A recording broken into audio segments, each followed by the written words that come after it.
Welcome to session 7. In this series of sessions, we will begin to cover the details of how HAC methodologies work. We will focus on the electric utilities methodology. The objective is to understand how the framework was applied to the electric utility context. We will briefly go through the context and key challenges identified for decarbonization of the sector, the key indicator packages and their relative importance, the basic data that needs to be collected to make it all possible, and the learning points from the application of the methodology in the pilot phase.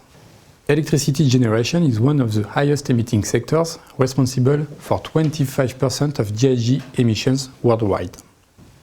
The sector, as a whole, needs to achieve more than 90% reduction of emission from 2010 levels by 2050, and achieve more than 95% reduction of gram of CO2 per kilowatts of electricity over the same time period. Scenarios anticipate growth in demand, greater efficiency, and major development of renewable energies. Electricity will play a fundamental role in decarbonizing other sectors, namely transportation, industry, and housing. In fact, the key to decarbonize electricity lies in the rapid deployment of zero-carbon electricity generation technologies and avoiding high carbon lock-in effects of high-emitting assets. The sector has some key strengths, so it can play a prominent role and lead the transition. 1. Technology exists to decarbonize, and 2. Is cost competitive to high-carbon alternatives. However, it also faces some challenges. 1. The traditional business model design, which is highly centralized with high carbon utility. And 2. Large amounts of upfront finance need to be mobilized for renewable energy. The key indicators modules for the electricity sector are GHG reduction targets, weighted at 20% of the final score. The main source of emissions for power producers is in the direct emissions for their generation assets. For this reason, target indicators focused on direct emission targets, expressed in terms of ton CO2 per megawatt-hour electricity generated. The second one is material investments, weighted at 35%. For this module, past emissions are measured, as well as the characteristics of the generation fleet to assess future projected emissions and their compliance with the 2-degree benchmark pathway. Given that generation assets have a lifespan of several decades, investments are connected to the long-term strategy and the targets that have been set. Both these modules alone represent 55% of the performance score. The third one is intangible investments, weighted at 10%. Research and development and deployment of new technologies are critical for the sector, particularly for adaptation of business models to face new technological, regulatory, and customer demands. Off-grid generation, smart metering, demand-side management, electricity storage, carbon capture and storage are challenges of relevant R&D and deployment for electricity utilities that will play a major role in their adaptation to a low-carbon economy. The fourth one is management, weighted at 20%. Many utilities are coming to see that climate management is core for their business. Strong recognition and reflection of this into management and decision-making structures of the company is essential to effectively manage climate risk, both physical and transition. The fifth one is policy engagement, weighted at 5%. As direct emitters, electricity utilities are subject to several regulations and policy, such as carbon pricing, cap-and-trade schemes, renewable energy obligation, and emission pollutant standards. Due to their economic power and social importance, policy engagement by the sector can be detrimental. It is fundamental to have appropriate policies in place that support the low-carbon transition. The sixth one is business model, weighted at 10%. Electric utilities face a number of business model challenges related to regulatory, technological, and customer change linked to the low-carbon transition. The assessment seeks to how these transition challenges are being considered by the company in their strategies and effectively managed. The areas related to product performance, supplier engagement, and customer engagement are not considered relevant compared with the other modules. A note on product performance. It is obviously relevant for electric utilities. However, several indicators already address the carbon intensity of electricity, so this aspect is already covered.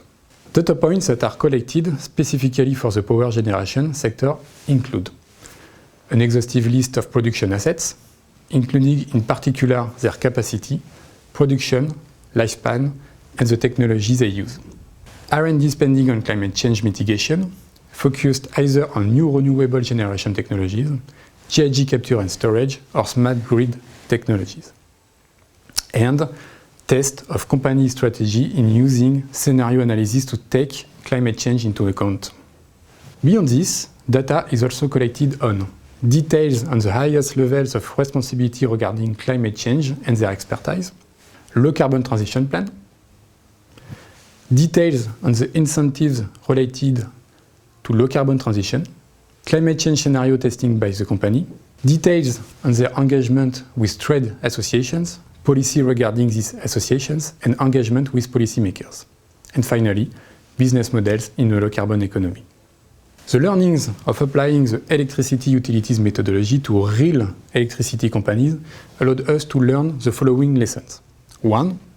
Emission reduction targets need to be defined at regular intervals and relate to the scheduled commissioning dates of generation assets. The analysis methods to compute ACT indicators can also give valuable information to inform the target setting process. 2. When evaluating Scope 1 and 2 emission reduction targets and medium-term performance, it is important to understand the year of peak emission and also which factors drive this peak. For example, it can be structural changes to the production assets of company, changes to its investment policies, or changes to its business model. Asset-level data indicators are critically dependent on the accuracy of the data. Otherwise, results can be very precise but inaccurate or off-target. This gives a false sense of accuracy. To avoid this, companies should provide all their generation assets and should enter the lifespans of their generation assets correctly in order to get the most accurate possible assessment of low-key emission. Transparency is expected for R&D spending in non-mature technologies in order to get a correct assessment of the intangible investment indicator. We will now go through some details on key performance indicators and how they are calculated and then used to produce a performance score. I start by presenting to you the full list of key performance indicators for the electricity sector. However, do not worry, we will just focus on one indicator, the first one, EU 1.1, on alignment of future emissions reductions targets. This first indicator, alignment of emissions reduction targets, is a measure of the alignment of the company's emission reduction target with a decarbonization pathway compatible with well below 2 degrees. The indicator expresses the gap between the company's target and the decarbonization pathway as a percentage, which ACT calls the company's commitment gap. Let's see how this works.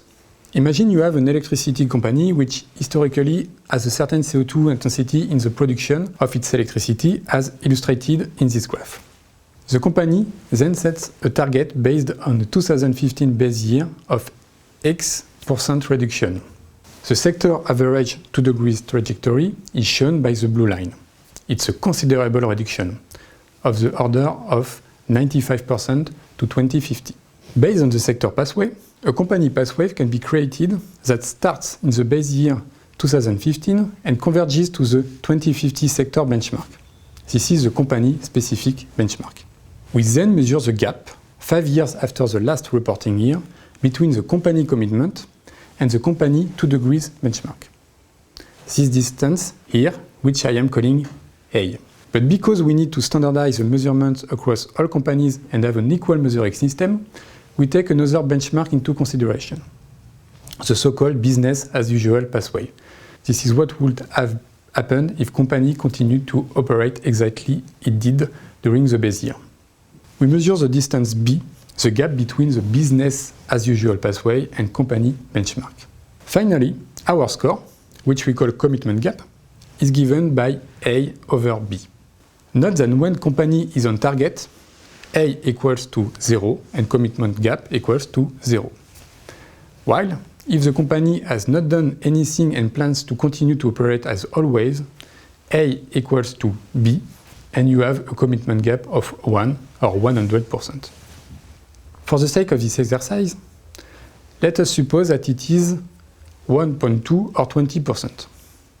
The translation of this indicator to the final computation of the score is then given by score equals 1 minus commitment gap, or in this example, 0.8. And finally, to calculate the final performance score, the score of this indicator is multiplied by its corresponding weight, which is, in this case, 12%, and so the contribution to the final performance score is 0.096. And it is in this way, by multiplying the indicator weight by the indicator scores, that you compute the final performance score. Here, you can find a visual representation of the relevant modules' electricity utilities, the indicators that compose them, and their relative weight in this bar chart. The width of the bar represents its weight in the overall performance score. The colored area provides the basis for the final performance score, a weighted average, which is expressed as a number from 0 to 20.